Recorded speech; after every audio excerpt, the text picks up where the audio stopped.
Assalamualaikum warahmatullahi wabarakatuh.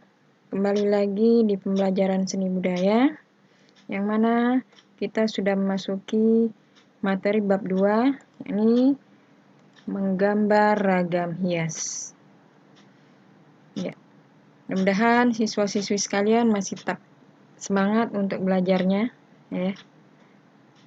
Dalam proses pembelajaran daring kita, tidak mengurangi rasa semangat untuk tetap menggali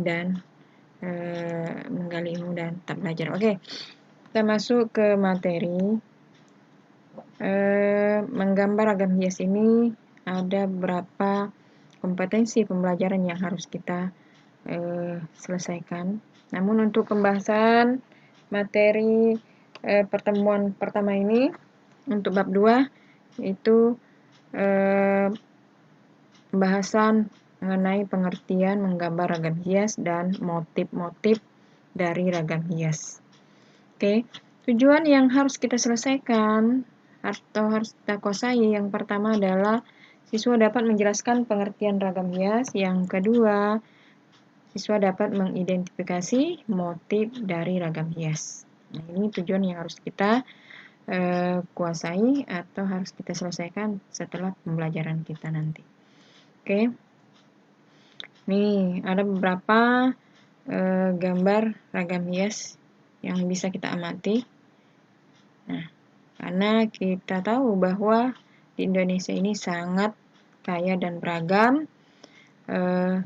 flora dan faunanya. Nah, ini dijadikan sebagai ragam hias nantinya, atau motif ragam hias. Oke. Yang pertama ada pengertian ragam hias. Nah, ragam hias ini juga sering disebut dengan ornamen. Nah, atau kata lain dari ragam hias adalah ornamen. Ini merupakan bentuk karya seni rupa yang sudah berkembang sejak zaman prasejarah. Indonesia sebagai negara kepulauan memiliki banyak ragam hias. Nah, di Indonesia itu sangat dipengaruhi oleh lingkungan alamnya, yang mana flora, fauna, serta budaya masing-masing daerah. Menggambar ragam hias dapat dilakukan dengan stilasi atau digayakan dengan menyederhanakan bentuk objek yang menjadi sumbernya dengan pertimbangan keindahan. Selain itu, gambar hias juga harus disesuaikan dengan fungsinya. Nah, ini ada 3 contoh dari ragam hias yang digaya-gayakan. Stilasi atau digayakan. Oke. Nah, motif ragam hias. Yang pertama, motif hias flora atau vegetal. Nah, motif ini sering kita jumpai hampir di seluruh pulau di Indonesia. Ragam hias dengan motif flora ini mudah dijumpai pada barang-barang seni seperti batik, ukiran, ini kain sulam, kain tenun, dan bordir.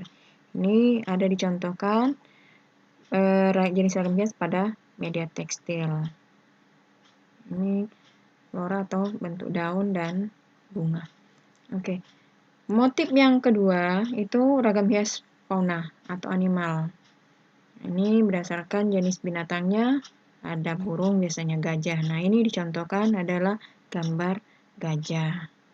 Ini corak pesisir ini diterapkan pada kain batik. Ya. Dan ada juga yang flora dan fauna pada media kayu, bisa juga di media kayu penerapannya. Oke, yang ketiga ada motif hias geometris. Nah, ini geometris. Ini motif hias ini dikembangkan dari bentuk geometris yang kemudian digayakan sesuai dengan selera dan imajinasi pembuatnya. Ini juga banyak sering dijumpai di daerah di seluruh Indonesia, Jawa, Sumatera, Kalimantan, Sulawesi, dan masih banyak yang daerah yang lain. Oke, yang keempat ada ragam hias figuratif. Nah, ini berupa objek manusia. Ya, jadi ada 4 motif ragam hias. Yang pertama tadi ada flora, yang kedua ragam hias fauna, yang ketiga geometris, dan keempat ragam hias figuratif. Oke, Bu rasa sudah dipahami untuk materi hari ini. Ibu berikan tugas untuk bisa diulang kembali materinya. Nah, dengan pemberian tugas ini, siswa dapat mengulang-ulang kembali dan mencari dari apa yang Ibu barusan jelaskan tadi. Yang pertama adalah jelaskan yang maksud dengan ragam hias. Yang kedua, sebutkan motif ragam hias. Oke, sampai di sini dulu pembelajaran kita hari ini. Sampai jumpa di minggu depan. Dan Ibu akhiri, Assalamualaikum warahmatullahi wabarakatuh.